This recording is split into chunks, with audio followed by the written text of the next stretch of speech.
بسم اللہ الرحمن الرحیم۔ حضرت ابو ہریرہ رضی اللہ عنہ سے روایت ہے کہ نبی کریم صلی اللہ علیہ وسلم فرماتے ہیں، ثلاث منجیات و ثلاث مہلکات، کہ تین چیزیں ہلاک کر دینے والی ہے اور تین چیزیں نجات دلانے والی ہے۔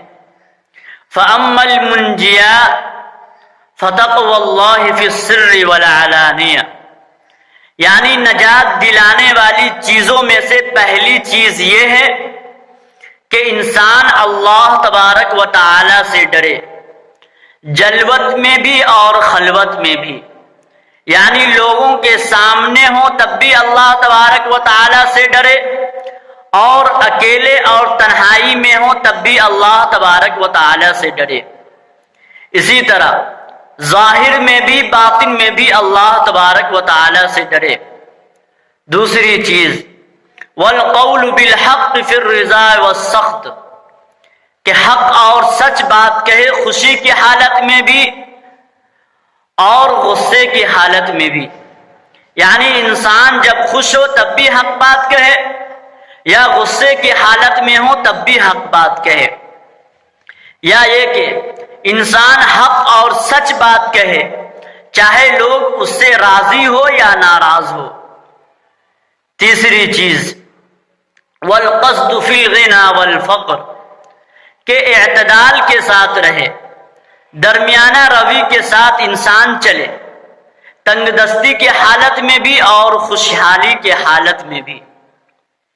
وَأَمَّا الْمُهْلِكَاتِ، یعنی ہلاک کر دینے والی چیزوں میں سے فَهَوًا مُتَّبَعٌ، پہلی چیز یہ ہے کہ انسان نفسانی خواہش کی پیروی کرے، یعنی دل کے اندر جو آئے اس پر عمل کرے، شریعت کے مطابق چلنے کے بجائے شریعت کو اپنے مطابق چلائے، شریعت پر ڈھلنے کے بجائے شریعت کو اپنے مطابق ڈھالے۔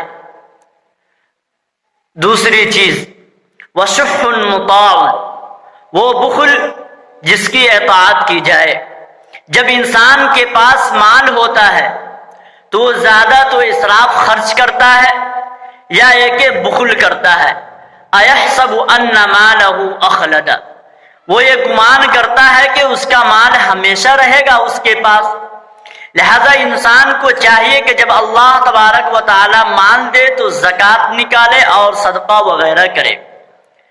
تیسری چیز وَإِعْجَابُ الْمَرْءِ بِنَفْسِهِ وَهِيَ أَشَدُّهُنَّ، اور خود پسندی کی عادت، یہ بہت بڑا مرض ہے۔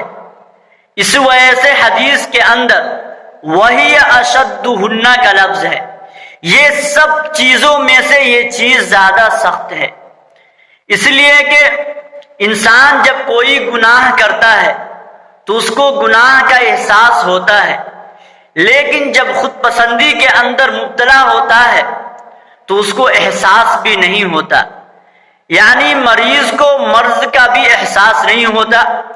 اس وجہ سے وہی اشدہن کا لفظ حدیث کے اندر موجود ہے۔ لہذا اللہ تبارک و تعالی سے دعا کرے کہ اللہ تبارک و تعالی جن چیزوں سے ہمیں بچنے کا حکم دیا ہے ان چیزوں سے ہمیں مکمل طور پر بچنے کی توفیق دے۔